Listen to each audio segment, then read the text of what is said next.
अज्ञानतिमिरान्धस्य ज्ञानाञ्जनशलाकया चक्षुरुन्मीलितं येन तस्मै श्रीगुरवे नमः।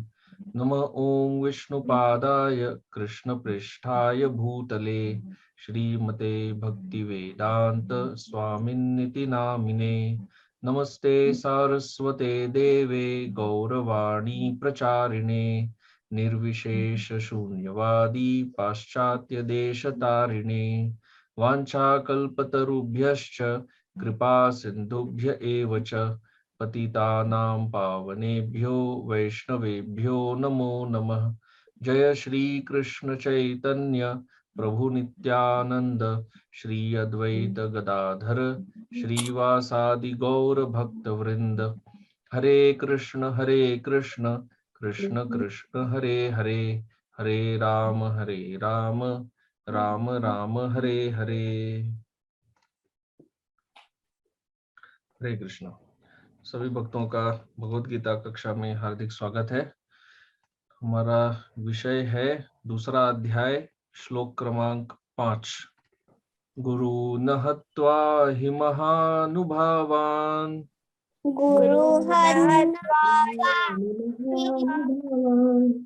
श्रेयो भोक्तुं भैक्ष्यमपीह लोके।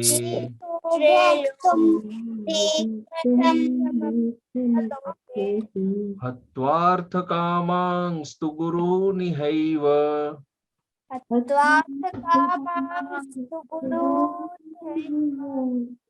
भुञ्जीय भोगान् रुधिरप्रदिग्धान्।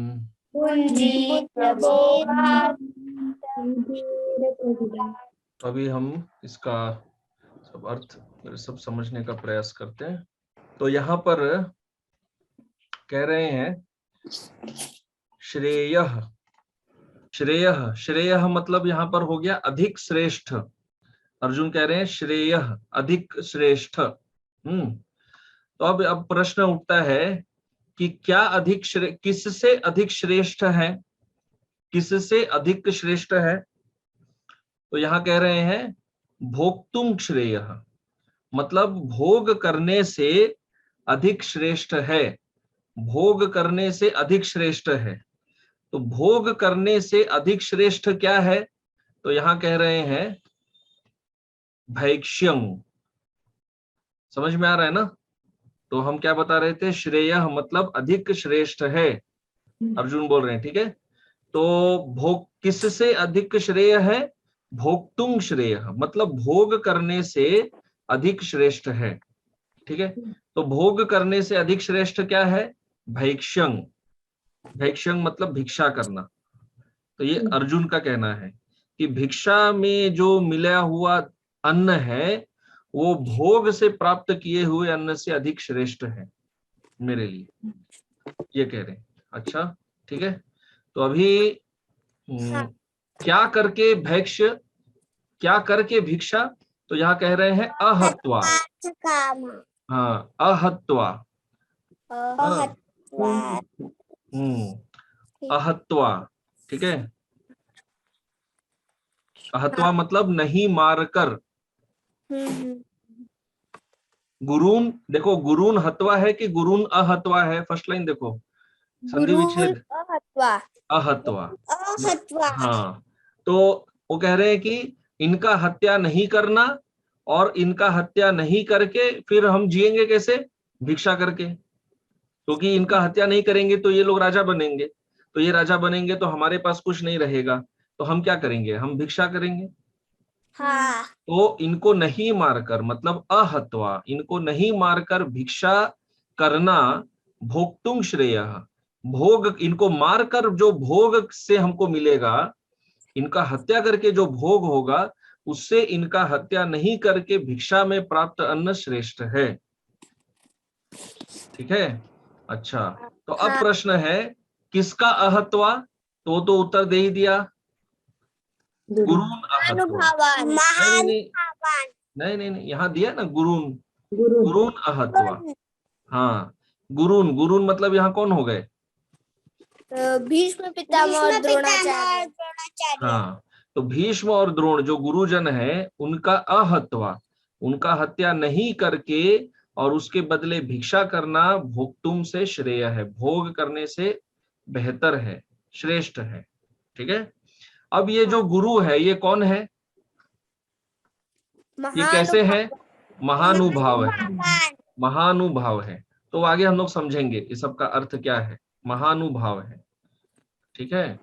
अच्छा, और अभी यहाँ कह रहे हैं कि भोग करने से अच्छा है, लेकिन कहाँ भोग करने से अच्छा है, भोग करेंगे तो कहाँ करेंगे, लोके लोके। हाँ कौन से लोके, इह इव लोके, है ना, इह एव लोके, इहैव है ना, ऐ हो गया तो ए होगा ना, हाँ हाँ हाँ करेक्ट ना। हाँ। तो इहैव लोके मतलब इस लोक में भोग करने से तो इनका हत्या नहीं करके भिक्षा मांगना श्रेष्ठ है। ठीक है। और फिर आगे कह रहे हैं भुंजीय,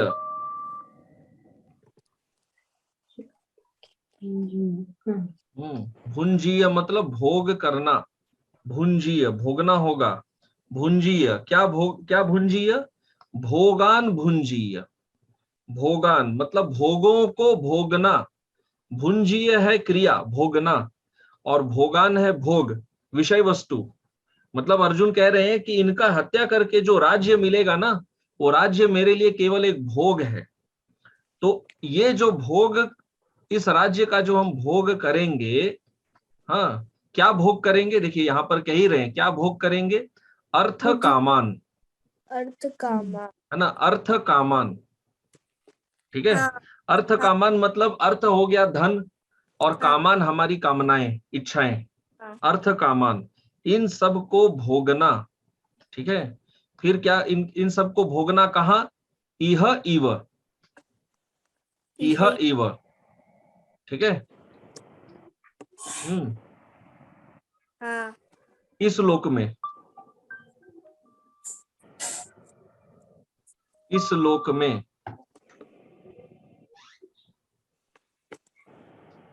एक मिनट, फोन।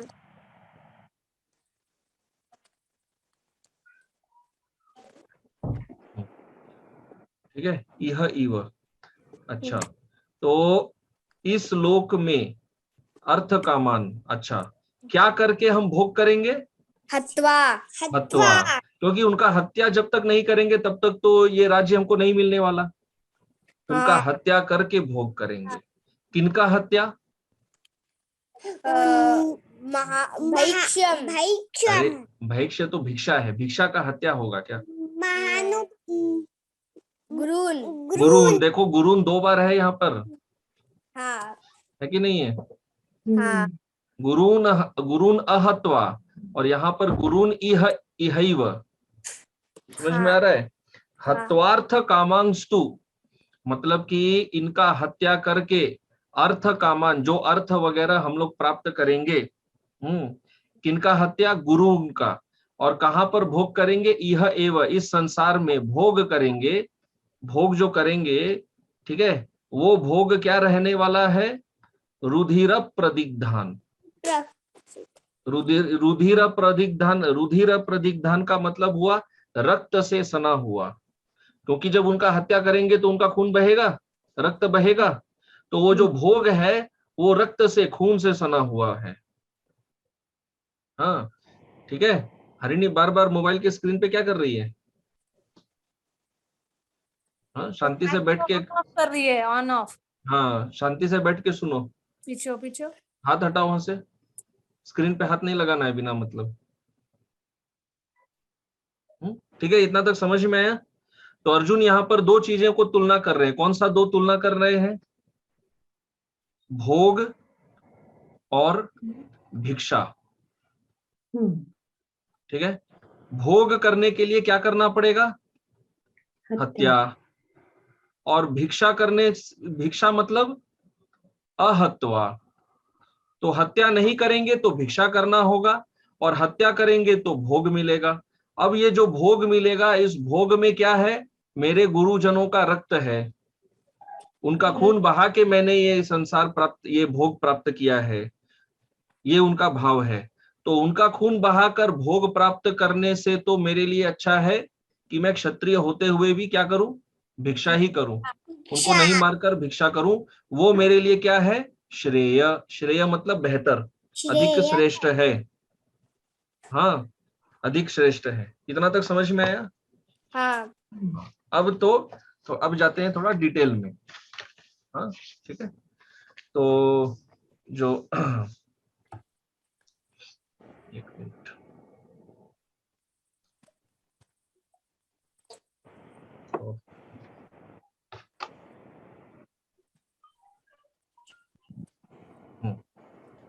तो पिछले श्लोक में अर्जुन ने क्या कहा था कि मैं भीष्म, द्रोण, हाँ, इनकी हत्या मैं कैसे कर सकता हूं, इन पर तो मुझे फूल अर्पण करना चाहिए, ये उनका भाव था। फूल अर्पण करना चाहिए मतलब क्या, फूल अर्पण करके उनका पूजा करना चाहिए। हाँ, कथम भीष्म महं संख्ये द्रोणं च मधुसूदन इषुभिः प्रतियोत्स्यामि पूजार्हाव। अर्जुन ने देखो पूजा, यहाँ पर देखिए ये श्लोक है, देखिए यहाँ पर क्या लिखा है। अर्जुन ने क्या बोला था कि ये दोनों का क्या करना चाहिए, पूजा। पूजा। और आप मुझे क्या करने बोल रहे हैं, हत्या। हत्या। जिस आदमी का पूजा करना चाहिए उसका हत्या करते हैं क्या, नहीं। नहीं करते हैं। तो अब यहाँ पर भगवान ये प्रश्न उठाते हैं कि भाई तुम बोल रहा है कि तुमने कहा पूजा रहा, मतलब कि ये पूजा के योग्य है, तो किस हिसाब से ये पूजा करने योग्य है, तुम्हारे हिसाब से तुमको कैसे लगता है कि ये भीष्म और द्रोण का पूजा होना चाहिए। तो अर्जुन यहाँ पर क्या कहते हैं, क्यों ये लोग पूज्य हैं, क्योंकि ये क्या है, गुरु है। गुरु का शास्त्र में पूजा किया जाता है कि नहीं किया जाता है, किया जाता है। है ना, गुरु पूजा होता है। तो ये तो मेरे गुरु है, ठीक है। तो अब भगवान प्रश्न करते हैं, चलो ठीक है भीष्म द्रोण तो गुरु है मान लिए, तो कृपाचार्य, कृपाचार्य क्या, कृपाचार्य के अर्जुन कहते हैं कि वो भी गुरुजन है ना, कुल गुरु है ना, कृपाचार्य कुल गुरु कहते हैं उनको। हाँ। तो भीष्म ने भी उनको ज्ञान दिया है और द्रोण ने धनुर्विद्या का ज्ञान दिया है, कृपाचार्य कुल गुरु हुए, तो वो भी सब पूज्य है। हाँ। समझ में आ रहा है? हाँ। हाँ। तो अभी अब देखिए, अब यहाँ पर शास्त्र में क्या बोला जाता है, तो स्मृति शास्त्र में कहा गया है, गुरोररण्य वलिप्तस्य कार्याकार्यमजानतः उत्पथ प्रतिपन्नस्य परित्यागो विधीयते। तो शास्त्र में एक विधि कहते हैं, क्या विधि कहते हैं, विधि ये कहते हैं कि जो गुरु बहुत घमंडी हो गया हो या अवलिप्त हो गया हो, मतलब कि अगर कोई गुरु कुमार्ग पे चल रहा है, गुरु होके भी गलत मार्ग पर चल रहा है, कार्यम अजानतः, वो ये जानता नहीं है कि क्या करना चाहिए और क्या नहीं करना चाहिए, सही गलत में वो भेद नहीं कर पा रहा है, तो उस गुरु को क्या करना चाहिए, परित्यागो विधीयते। शास्त्र का विधान क्या है, ऐसे गुरु का क्या करना चाहिए, त्याग। त्याग कर देना चाहिए, मतलब ऐसे गुरु को छोड़ देना चाहिए। अब भगवान कह रहे हैं कि देखो भाई, तुम बोलता है कि ये लोग पूजा के योग्य हैं, अब ये लोग किसके पार्टी में है, दुर्योधन। दुर्योधन। अगर तुम इनको गुरु मानते हो तो क्या इन्हें अधर्मी दुर्योधन का संग में जाना चाहिए, नहीं। नहीं, क्योंकि गुरु तो सत्संग में रहते हैं, असत लोगों के संग में नहीं रहते। हाँ। तो ये तीनों किसके टीम में है, ये तो असत, सबसे बड़ा जो असत दुर्योधन है उसके टीम में है। तो ऐसे गुरुओं का तुमको क्या करना चाहिए, शास्त्र विधि के हिसाब से त्याग कर देना चाहिए, ठीक है। तो अभी भीष्म द्रोण पर ये सब कैसे लागू होता है, तो इनको युद्ध का अहंकार है, युद्ध का गर्व है कि हम बड़े योद्धा हैं। इन्होंने दुर्योधन का पक्ष लिया है, जिस दुर्योधन ने द्यूत क्रीड़ा के द्वारा छल कपट से राज्य ग्रहण किया, और इन्होंने उसका पक्ष लिया है, युद्ध में उसका साथ दे रहे हैं तो पक्ष ही लेना हो गया ना। हाँ। अच्छा, और इन्होंने अपने शिष्यों के साथ द्रोह किया है। जो द्रोणाचार्य है उनके जो सबसे श्रेष्ठ शिष्य है पांडव, उनके विपरीत युद्ध कर रहा है अपने ही शिष्य के साथ। तो जैसे गुरु द्रोह होता है वैसे शिष्य द्रोह भी होता है। ये गुरु जो है ये शिष्य से द्रोह किए हैं। अच्छा, कार्य अकार्य, इससे वो शून्य है, क्या करना चाहिए क्या नहीं करना चाहिए इसका उचित ज्ञान ही नहीं है इनको, और ये लोग कुमार्ग में प्रवृत्त हैं। ऐसे गुरुजनों का वध कर देना चाहिए। तो ये भगवान का क्या है, तर्क है, जो भगवान बोल नहीं रहे लेकिन उन माइंड में चल रहा है। तो अर्जुन ये आशंका करते हैं अर्जुन ये आशंका करते हैं कि अभी भगवान ये तर्क देने वाले हैं कि ये सब जो गुरु है ये कोई गुरु नहीं है, खाली नाम के गुरु है, सब घमंडी हो गए हैं, विवेक शून्य हो गए हैं, इनका तुम त्याग करो, छोड़ो ये सबको। हाँ, अर्जुन ये ऐसा कह रहे हैं। तो अब अर्जुन ये आशंका कर रहे हैं। समझ में आ गया भगवान का तर्क क्या है? हाँ, बताओ भगवान का क्या तर्क है यहाँ पर? कि ये जो गुरु है ये कुमार्ग पे चल रहे हैं। हाँ, और शास्त्र में बोला गया है कि जो गुरु गलत रास्ते पर चलता है और जो उसका घमंडी है, घमंडी है, और जो क्या कार्य है और क्या अकार्य है उसमें भेद नहीं कर सकता, उसको क्या करना चाहिए? त्याग कर देना चाहिए, त्याग कर देना चाहिए। हाँ, तो त्याग करने का अर्थ है कि उनका हत्या करने में भी कोई समस्या नहीं है, ये बात है। ठीक है, तो अब ये एक आशंका हो जाता है, ये नंबर डाउट ऑन डाउट। ठीक है, ये एक तर्क देते हैं भगवान, और एक तर्क देते हैं, और एक तर्क क्या देते हैं कि तुम क्षत्रिय है, तुम इनका हत्या नहीं करेगा तो तुम अपना क्षत्रिय जीवन यापन कैसे करेगा? तुम तो क्षत्रिय है, क्षत्रिय भिक्षा नहीं कर सकता, क्षत्रिय व्यापार नहीं करता, और क्षत्रिय जो है वो शूद्र के तरह किसी का सेवा भी नहीं करता। क्षत्रिय तो राज्य पर शासन करता है, तो राज्य तो ये लोग हड़प कर बैठे हैं। अब तुमको अगर राज्य चाहिए, तुम क्षत्रिय है तो तुमको राज्य लेना होगा, राज्य लेना होगा तो युद्ध करना होगा, और युद्ध करना होगा तो युद्ध में इनका हत्या करना पड़ेगा। तो अगर तुम ये नहीं करेगा, तुम्हारा खुद का जीवन यापन कैसे होगा? ठीक है, जैसे हम लोग साधारण भाषा में कहते हैं भाई घर कैसे चलेगा, तो तुम्हारा घर कैसे चलने वाला है, ये पॉइंट है। तो ये दो तर्क है जो भगवान देते हैं, और अर्जुन इस श्लोक में उस तर्क का उत्तर दे रहे हैं। क्या उत्तर दे रहे हैं? वो पहला बात यहां पर कहते हैं, इसको हटा देते हैं, ये तो हमारा डिस्कशन हो गया।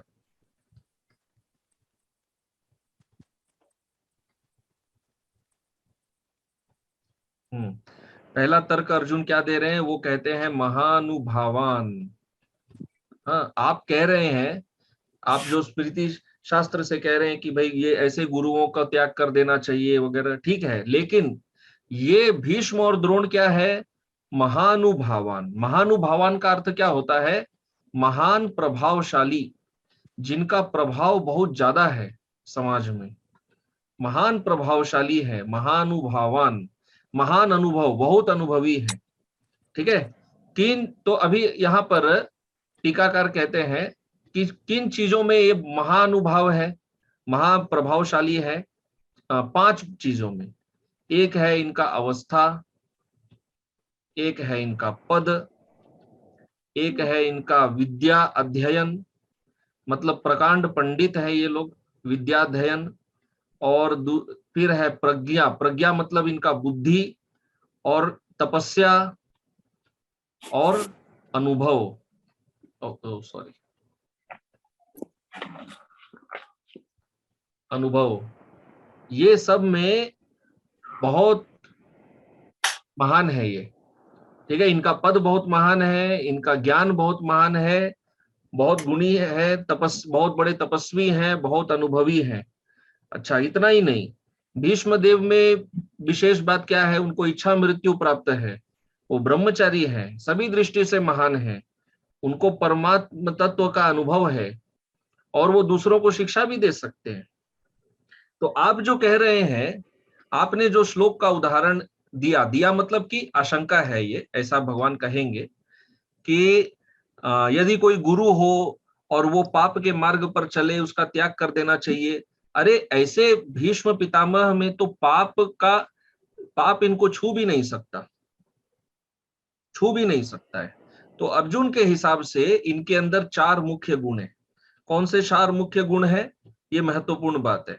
वो कहते हैं पहला गुण है इनका शास्त्र श्रवण, इन्होंने बहुत शास्त्र सुना है, बहुत अध्ययन किया है, पढ़ा है, स्टडी किया है, बहुत बड़े तपस्वी हैं, और चौथा है आचार, कि इन चारों में ये सर्वश्रेष्ठ है, बहुत महान है, इसलिए इनको तो पाप छू ही नहीं सकता।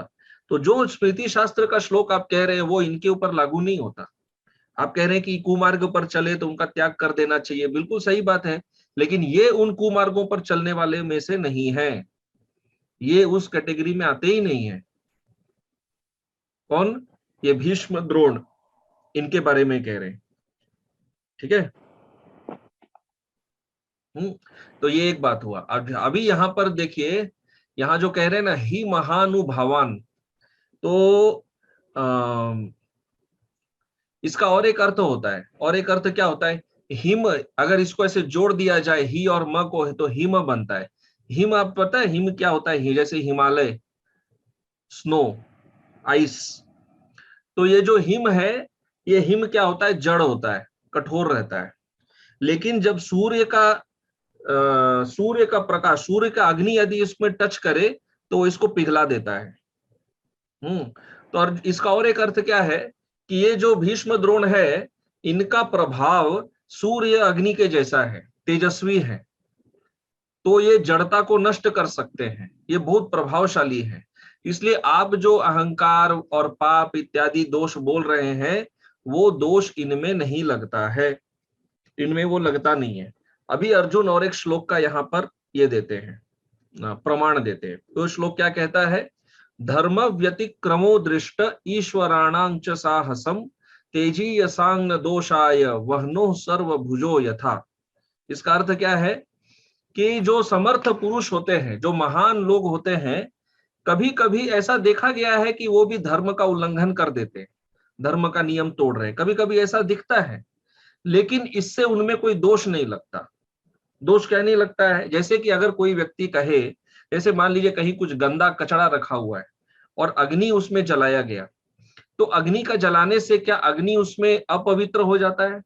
अग्नि क्या अशुद्ध होता है कि भाई कचड़े में आग लगाया गया इसलिए अग्नि अपवित्र हो गया? ऐसा होता है क्या? नहीं। नहीं, अग्नि कुछ भी जला सकता है, तो अग्नि का पवित्रता नष्ट नहीं होता।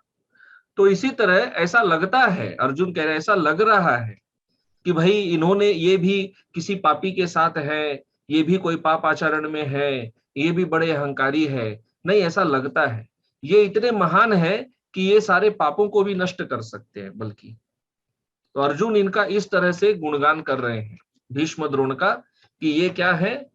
अभी तक हमने जो समझा, ये कौन सा शब्द का अर्थ था? महानुभाव। इस तरह से ये लोग इतने महान हैं कि आप जो बोल रहे हैं ये पापी, अहंकारी वगैरह, अरे वो तो छोड़ ही दीजिए, बल्कि पाप अहंकार को तो ये लोग नष्ट करते हैं, इनको छूने का तो बहुत दूर का बात है। ये अग्नि के समान तेजस्वी हैं। हाँ, कोई अंधकार अग्नि के अग्नि जो है वो मल को भी जला सकता है, लेकिन अग्नि उससे मैला नहीं होता है। हम कभी ये नहीं बोलते अरे ये अग्नि गंदा हो गया, मैला हो गया, ऐसा कभी होता नहीं है। अग्नि अग्नि रहता है। तो ये अर्जुन का यहाँ पर पॉइंट है। ठीक है, इतना क्लियर है? महानुभाव। अच्छा, अभी आगे, अब आगे भगवान की तरफ से आशंका है। आशंका क्या है? अभी भगवान आगे फिर तर्क देते। क्या तर्क देते? ठीक है, चलो तुम जो बोल रहा है वो सब हम मान लिए, लेकिन एक बात तो तुमको मानना पड़ेगा। वो क्या मानना पड़ेगा? कि ये लोग धन के लालची हैं, इनको धन चाहिए। हाँ, दुर्योधन के पास धन है, इनको धन का लालच है, इसीलिए तो ये लोग युद्ध में प्रवृत्त हैं। इस राज्य का सारा धन इनको अपने पास रखना है, तुम्हारे साथ बांटना नहीं है। और इस धन के लालच में इन्होंने अपनी आत्मा को भी बेच दिया है। आत्मा को बेच देने का अर्थ क्या है? अपने सिद्धांतों को भी आग लगा दिया है, दुर्योधन के पास चले गए हैं। अच्छा, अभी कोई बोले भाई प्रमाण दो कि धन के लालची है, प्रमाण क्या है? तो प्रमाण ये है कि युद्ध के आरंभ में युधिष्ठिर महाराज भीष्मदेव के पास जाते हैं, हाँ, और भीष्म उनको आशीर्वाद देते हैं जीतने का। तो युधिष्ठिर महाराज पूछते हैं आप हमारे पार्टी में क्यों नहीं है, आप हमारी ओर से युद्ध क्यों नहीं कर रहे? तब भीष्म एक श्लोक कहते हैं। वो क्या कहते हैं? बहुत प्रसिद्ध और बहुत महत्वपूर्ण श्लोक है। अर्थस्य पुरुषो दासो दासत्वर्थो न कस्यचित् इति सत्यं महाराज बद्धो स्मर्थेन कौरवैः। तो इसमें क्या कह रहे हैं, अर्थस्य पुरुषो दासो, अर्थ अर्थात धन, पुरुष तो पुरुष है, तो कह रहे पुरुष जो है वह अर्थ का दास होता है, मतलब मनुष्य पैसे का दास होता है, मनुष्य धन का दास होता है। दासत्वर्थो न कस्यचित, लेकिन धन किसी का दास नहीं होता। हम लोग जनरली क्या सोचते हैं कि हमारा धन जो है वो हमारा सेवा कर रहा है, लेकिन आप सोचिए धन के लिए पूरा दिन कौन सेवा कर रहा है? हम सेवा करते हैं ना धन के लिए। लास्या बोलिए, कोई डाउट है? आपने हाथ उठाया। हाँ प्रभु जी। हाँ प्रभु जी, लेकिन भगवत गीता भगवान ने बोल दिया, उसके बाद युधिष्ठिर महाराज भीष्म पितामह के पास गए। हाँ, वो सही है। ये जो श्लोक है ये सब समझाने के लिए बताया गया है। उसके बाद गए वो तो ठीक है, लेकिन भगवान को तो पहले से पता है ना ये बातें। हाँ प्रभु जी। ऐसा नहीं है कि भीष्म के बोलने के बाद ही ये बात हुआ। और ये जो भीष्म श्लोक बोल रहे हैं ये तो सर्वविदित है। ये सब जो हम लोग समझ रहे हैं एक्सप्लेनेशन, इसमें कुछ बातें बाद की आएंगी, कुछ पहले की आएंगी, तो वो समझने के लिए है। मतलब ये प्रमाण दिया जा रहा है यहाँ पर, ठीक है। हाँ, तो जब भीष्म ने बाद में कहा है, ऐसा नहीं है कि ये सत्य के ये सिद्धांत बाद में शुरू हो गया भीष्म के बोलने के बाद, ये तो पहले से ही था। और इस श्लोक में भीष्म अपने जीवन का ही बात बता रहे हैं, भविष्य का कुछ बात नहीं बोल रहे। तो भीष्म क्या कह रहे हैं कि मनुष्य धन का दास होता है, धन किसी का दास नहीं होता है। हम धन का सेवा करते हैं, धन हमारा सेवा नहीं करता है। हम धन के पीछे भागते हैं, धन हमारे पीछे नहीं भागता है, ठीक है। तो इसका मतलब वो इनडायरेक्टली क्या बोलना चाहते हैं कि मैं भी किसका दास हूं? धन का दास। तो यहाँ ये प्रमाण है, भीष्म के द्वारा प्रमाण है, ठीक है। अब नेक्स्ट लाइन में भीष्म क्या कह रहे हैं, इति सत्यं महाराज। यहाँ पर बहुत इंपॉर्टेंट है, देखिए वो युधिष्ठिर को क्या शब्द से संबोधन कर रहे, महाराज, जबकि अभी युधिष्ठिर महाराज नहीं है, महाराज तो धृतराष्ट्र है। लेकिन वो युधिष्ठिर को संबोधन करके ही समझिए कि उन्होंने युधिष्ठिर को महाराज बना दिया है। तो कह रहे हे महाराज यह सत्य है, इसलिए बद्ध अस्मि अर्थेन, मैं स्वयं भी धन से बंधा हूं। किसके धन से? कौरवे है, मैं कौरवों के धन से बंधा हुआ हूं। तो भगवान अर्जुन को यही तर्क दे रहे, और अर्जुन को क्या कह रहे, देखो भाई ये लोग धन के लालची हैं, ठीक है। समझ में आ रहा है? ये सब जो श्लोक है ये समझाने के लिए है, पॉइंट को समझाने के लिए, मतलब हमारे समझने के लिए। तो इस अवस्था में अब भगवान का तर्क क्या है अर्जुन को, भाई तुमने अभी क्या बोला था ये लोगों को, महानुभावान। जो पैसे का दास है, जो धन का दास है, वो कहां से महान हो गया, जरा समझाना। कैसे महान घोषित कर दिया तुमने इन लोगों को? तो अर्जुन क्या उत्तर देते हैं? अर्जुन कहते हैं हाँ ठीक है, मानते हैं कि ये धन के लोभी हैं, लेकिन मैं भी तो धन का लोभी हूं। मैं जो ये युद्ध कर रहा हूं किसके लिए कर रहा हूं? राज्य के लिए कर रहा हूं ना। जिस ये लोग राज्य के लिए युद्ध कर रहे हैं, राज्य के धन के लिए, मैं भी राज्य के धन के लिए कर रहा हूं। तो अगर ये लोभी है तो मैं भी लोभी हूं। हाँ, तो फिर भी अगर दोनों में तुलना किया जाए तो मेरी तुलना में तो वो लोग मेरे से तो बेहतर है ना,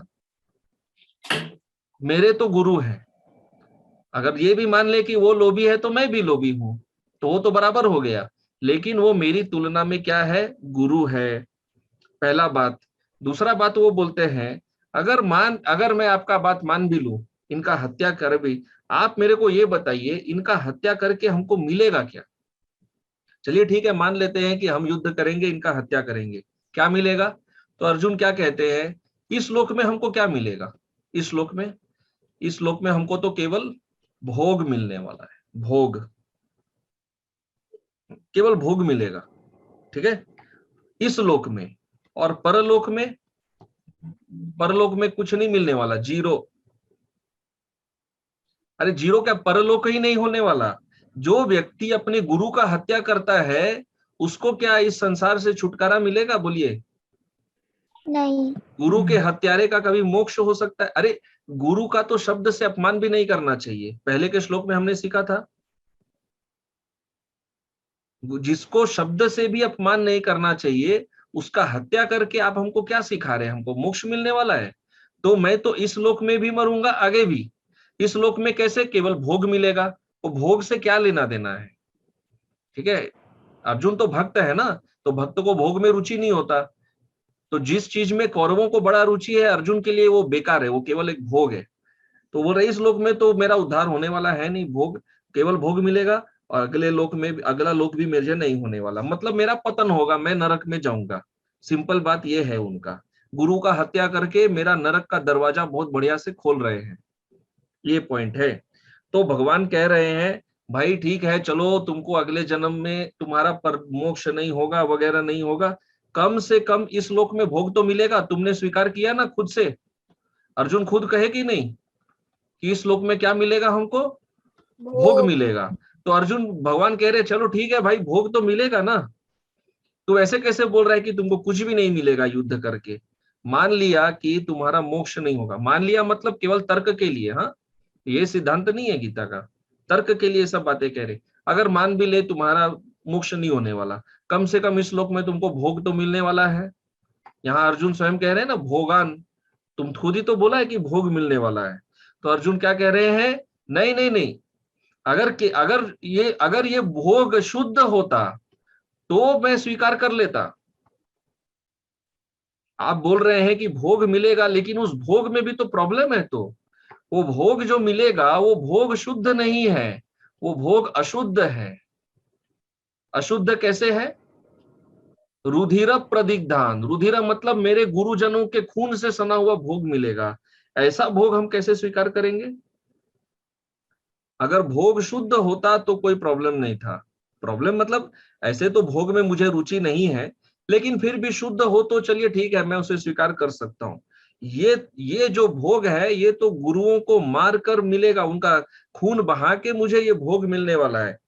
हाँ, मेरे गुरुजनों का खून बहाकर जो भोग मुझे मिलेगा वो तो बिल्कुल भी शुद्ध नहीं है, अशुचि, अति निंदित भोग है। हाँ, लोग मुझ पर थूकेंगे, अरे जिस राज्य में तुम राज्य कर रहा है वो तुम अपने गुरु का हत्या करके तुम लिया है, इतना अशुद्ध भोग मिलेगा मुझे। हाँ, और अभी अर्जुन आगे क्या कहते हैं सोचिए, अगर इस लोक में जो भोग मिल रहा है वही इतना अशुद्ध है, तो परलोक में जो मुझे मिलेगा वो कितना अशुद्ध होगा। कहने का अर्थ है मेरा परलोक जो है वो नरक में जाएगा। हाँ, क्योंकि देखिए जो ऊपरी लोकों में जाते हैं वो पुण्य करने वाले जाते हैं या पाप करने वाले? पुण्य। पुण्य करने वाले। तो गुरु का हत्या करना पुण्य है कि पाप है? पाप। पाप है। तो ये पाप करके मुझे कहां से मुझे मेरा उद्धार होने वाला है? मेरा तो उद्धार होगा नहीं। और इस लोक में भी जो मुझे भोग मिलेगा वो इतना अशुद्ध होगा, ये राज्य हर समय हमको याद दिलाता रहेगा कि हमने अपने गुरु का हत्या करके ये राज्य लिया है। क्या हम एक मिनट भी कभी भी इस राज्य में चैन से जी सकेंगे? नहीं जी सकेंगे। तो अर्जुन का यही बात है कि क्यों आप हमको फंसा रहे हैं इस युद्ध में। हाँ, अच्छा, एक और पॉइंट यहाँ पर, और एक अर्थ क्या है? हत्वार्थ कामांस्तु। हत्वार्थ कामांस्तु मतलब गुरुओं को मार के केवल अर्थ और काम मिलेगा। 4 पुरुषार्थ होते हैं, आपको पता है? धर्म, अर्थ, काम, मोक्ष। इन 4 पुरुषार्थों में सबसे महत्वपूर्ण होता है शुरू का और अंत वाला, धर्म और मोक्ष, ये सबसे महत्वपूर्ण है। अर्जुन क्या बोल रहे हैं इस श्लोक पे? हत्वार्थ कामांस्तु, अर्थ कामान। आपने जो ये फॉर्मूला बनाया है युद्ध का, ये हमको केवल अर्थ और काम देने वाला है, धर्म तो होने वाला है नहीं, क्योंकि यहाँ हम केवल पाप कर रहे हैं। और इसके बाद मोक्ष भी मेरा गया काम से, मेरा तो धर्म भी गया, मोक्ष भी गया। मिला क्या? केवल अर्थ और काम। ये अर्थ और काम मेरे को कहाँ लेकर जाएगा? आगे नरक में लेकर जाएगा। तो मेरा क्या फायदा हुआ इससे?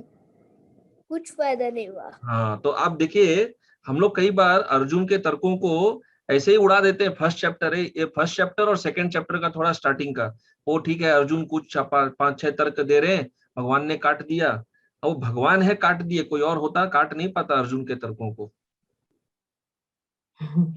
हाँ, ये आसान है।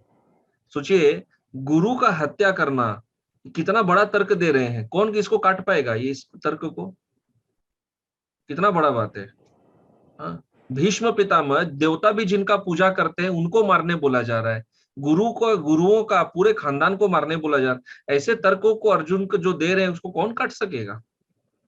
उसको भगवान काट सकते हैं, इसलिए गीता भगवान ही बोल सकते और कोई नहीं बोल सकता। ये सब माने भयंकर ऐसे कुतर्क है, अर्जुन का ये तर्क सारा कुतर्क है, गलत तर्क है, लेकिन ये दिखने में इतना धार्मिक है, इन अर्जुन की बातें दिखने में इतनी धार्मिक है कि बड़े बड़े पंडित भी इसमें फंस जाएंगे और फंसते हैं, और वो यही कहते हैं कि अर्जुन को भगवान ने गलत राह पर चलाया।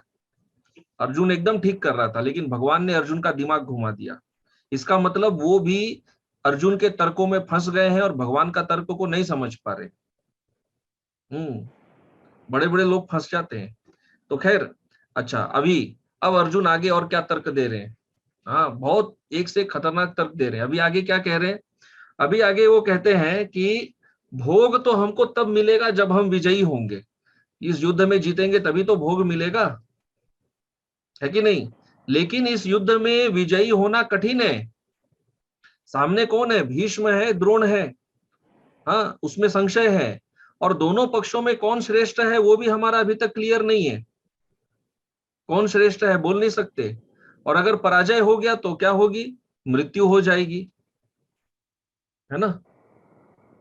युद्ध में हारना का मतलब क्या? वो तो मर के ही आता है ना, भागेगा तो नहीं, पीठ दिखा के तो क्षत्रिय भागता नहीं है। क्षत्रिय युद्ध में जीतता है तो जीवित रहता है, हारता है तो मृत्यु होता है। तो अर्जुन कह रहे हैं, देखिए, इस दृष्टि से भी देखा जाए तो इन गुरुओं का युद्ध करना उचित नहीं है, मुझे तो इसमें दोष ही लग रहा है। और सबसे बड़ा समस्या क्या है? रुधिर प्रदिग्धान, ये सब गुरुओं के खून से सना हुआ युद्ध है, अपकीर्ति होगा। हाँ, ये खून से सना हुआ युद्ध अपकीर्ति लाएगा, इस संसार में मैं बदनाम हो जाऊंगा, हाँ, कि मैंने अपने गुरु का हत्या करके राज्य हड़प लिया। अगर हम विजयी हुए तो लोग क्या बोलेंगे? अरे तुम तो अपने गुरु को मारकर विजयी हुआ है। हाँ, तो ये तो घृणा करने वाला बात है, इसमें गर्व क्या? और अगर हम हार गए तो लोग क्या बोलेंगे पता है? लोग कहेंगे कि तुम मूर्ख है। तुम मूर्ख क्यों है? मूर्ख इसलिए है कि तुमको पता होना चाहिए था कि तुम और भीष्म और द्रोण जैसे महानुभावों के साथ युद्ध कर रहा है, तो हारना तो था ही। तो दोनों तरफ से लोग हमारा मजाक उड़ाएंगे। समझ में आ रहा है? देख रहे हैं कैसा तर्क दे रहे हैं? अगर हम हारे तो लोग क्या बोलेंगे? लोग बोलेंगे क्या? हाँ, बताओ क्या बोलेंगे?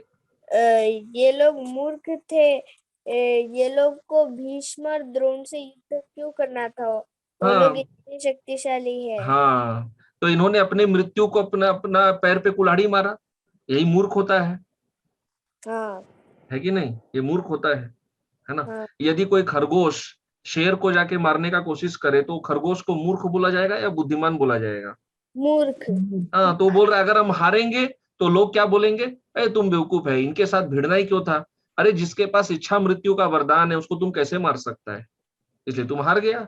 और द्रोण वो तो तुम्हारा गुरु है, जिससे तुम शस्त्र विद्या सीखा है, उनके ऊपर ही शस्त्र चला के तुमको लगता है जीत जाएगा, तो तुम्हारा तो हारना ही था, लोग हम पर हंसेंगे। और अगर हम जीत गए तो क्या बोलेंगे? कितना निर्लज्ज है। जिस भीष्म पितामह ने अनाथ बच्चों को बचपन से पाला, अपने पालनहार को ही इन्होंने हत्या कर दिया। पांडवों को बचपन से कौन पाले थे? भीष्म भीष्म। पिता का तो पहले ही मृत्यु हो गया था, है ना? तो भीष्म ही तो इनको पिता की तरह पाले हैं, बचपन से जो पाल पोस के बड़ा किया है उनको ही मार दिया तुम। और द्रोणाचार्य जिसने अर्जुन के लिए कहा था कि अर्जुन मेरा सबसे प्रिय शिष्य है, उसको मैं सबसे अधिक ज्ञान दूंगा, उनको ही तुम हत्या कर दिया। तो अर्जुन कह रहे हम तो दोनों तरफ से गए, जीतने पे भी गए और हारने पे भी गए, है ना? तो इसलिए युद्ध करने और नहीं करने दोनों में मेरा क्या है? अपकीर्ति है। ठीक है, अगर मैं युद्ध नहीं करूं तो लोग क्या बोलेंगे? ए देखो कैसा क्षत्रिय है, कैसा गांडीवधारी है, युद्ध छोड़ के भाग गया। अगर युद्ध करे तो भी लोग हमारा मजाक उड़ाएंगे, हारने पर भी। समझ में आ रहा है? देखिए मैं इधर चार्ट बना के आपको दिखाता हूं। युद्ध करे तो दो ऑप्शन है, विजय और हार, और नहीं करे तो,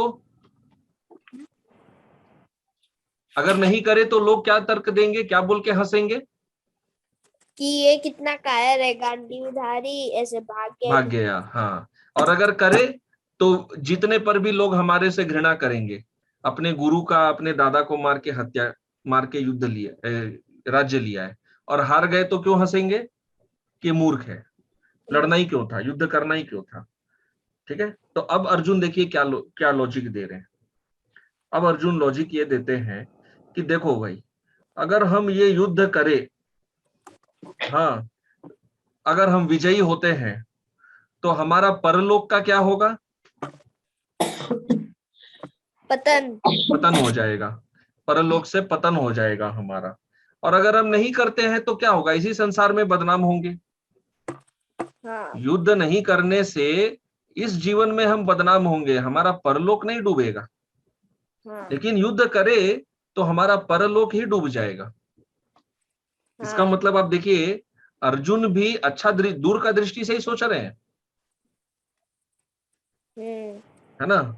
तो अर्जुन इसमें बढ़िया तर्क दे रहे हैं कि नहीं दे रहे हैं कि हाँ। भाई शास्त्रों में क्या सिखाया जाता है, व्यक्ति को अपने अगले जन्म का तैयारी करना चाहिए कि नहीं करना चाहिए?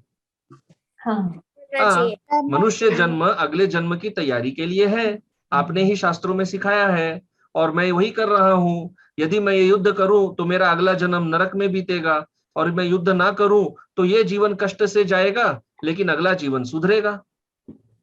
तो मुझे क्या करना चाहिए? मुझे युद्ध नहीं करना चाहिए, है ना? तो अब अर्जुन का निष्कर्ष, फाइनल कंक्लूजन क्या है? अर्जुन बोलते हैं कि देखिए, अब आपके हिसाब से चलो ठीक है, ये लोग महानुभाव नहीं है, मान लिया। आप बोलते हैं, मैंने तो कहा कि ये महानुभाव है मेरे हिसाब से, लेकिन आपके हिसाब से नहीं है। चलिए ठीक है, महानुभाव नहीं है। मैंने पिछले श्लोक में कहा था पूजार्हाव, पूज्य है, आप बोलते हैं पूज्य भी नहीं है। चलिए ठीक है, मान लेते हैं। आप बोलते हैं कि ये लोग अर्थकामी है, हाँ ये लोग लालची हैं, मान लेते हैं ये लोग लालची हैं। भले ही ये सब कुछ है, ये लालची है, पूज्य नहीं है, महानुभाव नहीं है, मान भी ले, इनको मारकर हमको लाभ क्या होने वाला है? मुझे तो यही समझ में नहीं आ रहा है। आप ये युद्ध करके प्राप्त क्या करना चाहते हैं? क्या प्राप्त करेंगे?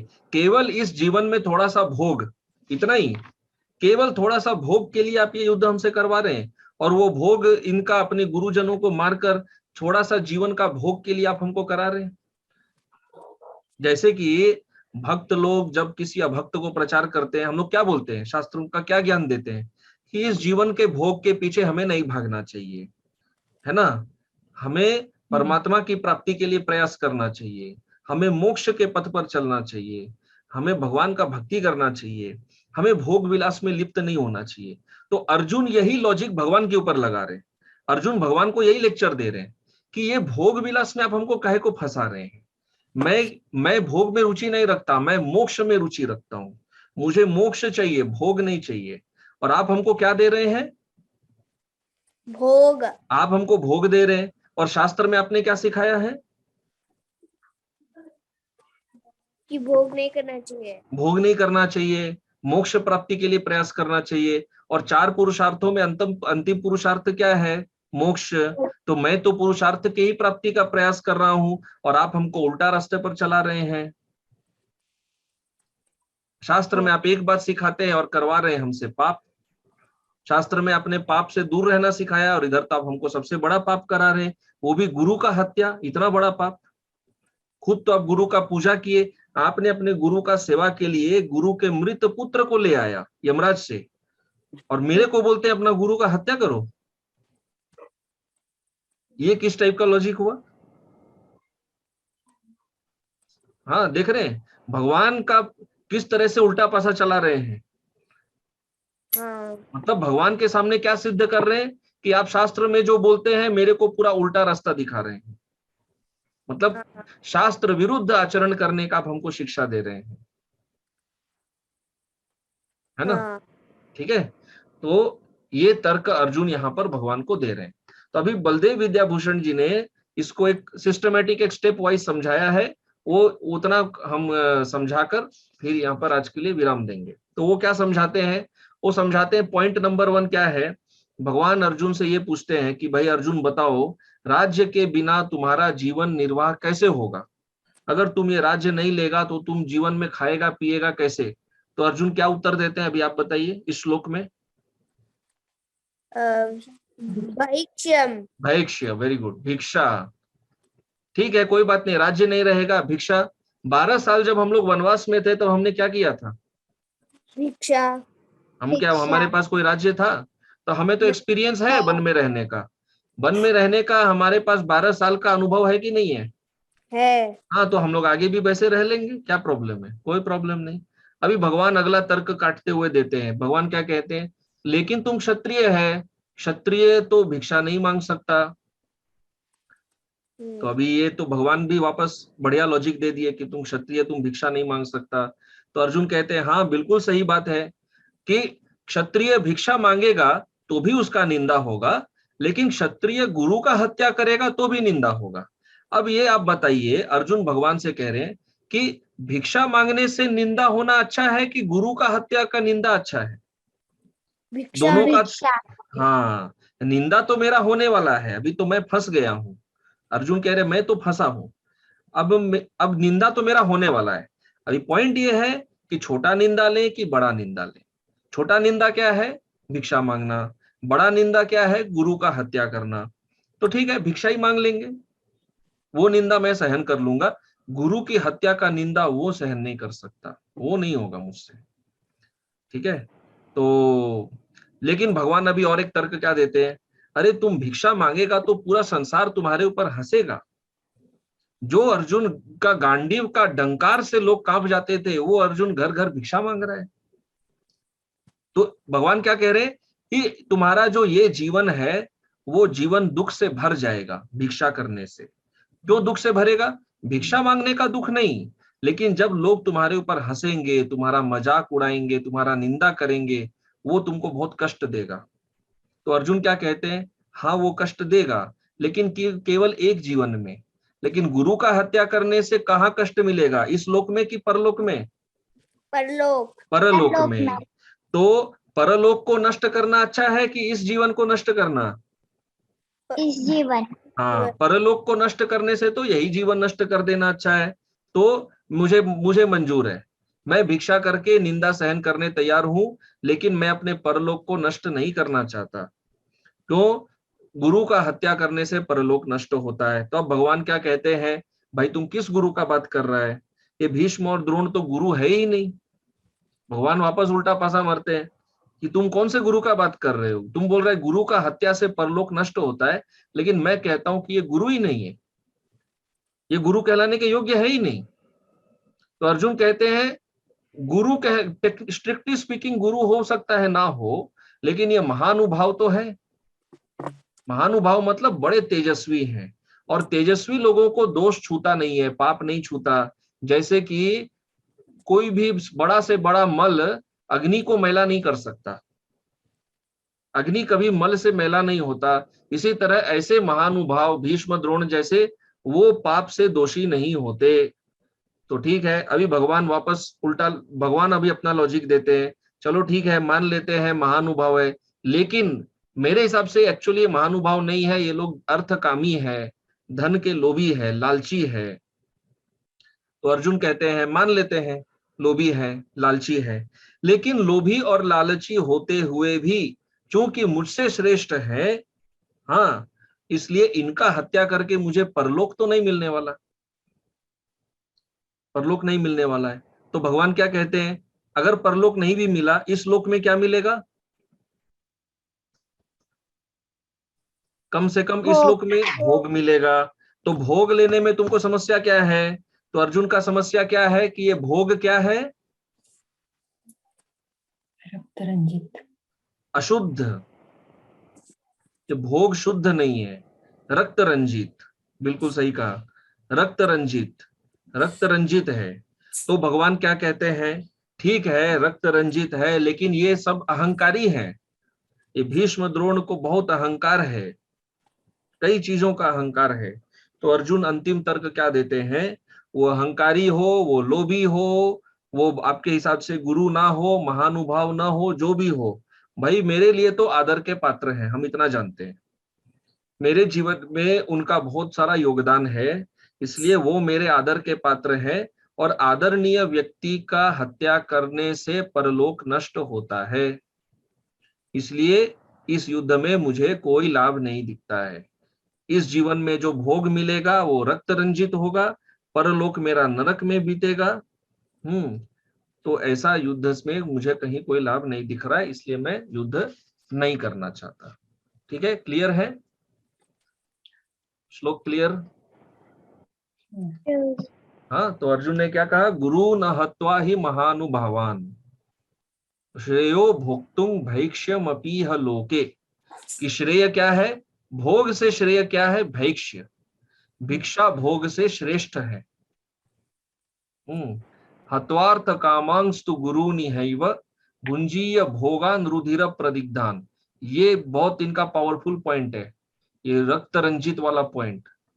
क्योंकि रक्त रंजित वाले पॉइंट से इन्होंने भगवान के इस तर्क को भी काटा है कि इस संसार में तुम कम से कम सुखी रहेगा इस राज्य को लेकर। वो कह रहे हैं नहीं, रक्त रंजित राज्य को लेकर हम एक पल भी सुखी नहीं रहेंगे, हर पल हमारा कष्ट में बीतेगा और परलोक में हम नरक का कष्ट भोगेंगे। क्यों? क्योंकि हमने गुरु का हत्या किया है। तो गुरु का हत्या इतना बड़ा पाप है, वो इस जीवन को और परलोक को सब कुछ नष्ट कर देता है। और आपके हिसाब से गुरु नहीं है, ठीक है, लोभी है, ठीक है, महानुभाव नहीं है, ठीक है, अहंकारी है, ठीक है, सब कुछ होते हुए भी मेरे लिए आदरणीय है। अब आदरणीय तो है ही ना। देखिए, क्योंकि भीष्म और द्रोण ने पांडवों को पाला है, उनको ज्ञान दिया है, सब कुछ दिया है कि नहीं? हाँ, उनके साथ अन्याय भी हुआ है, लेकिन उनके पांडवों के जीवन में उनका बहुत बड़ा योगदान है कि नहीं है? तो अभी इसको ये सब तर्कों को काटना आसान नहीं है। ठीक है, तो अब यहां तक ये अर्जुन का तर्क हुआ। इसके आगे के श्लोक में और भी तर्क देने वाले हैं, वो हम लोग अगले बार देखेंगे।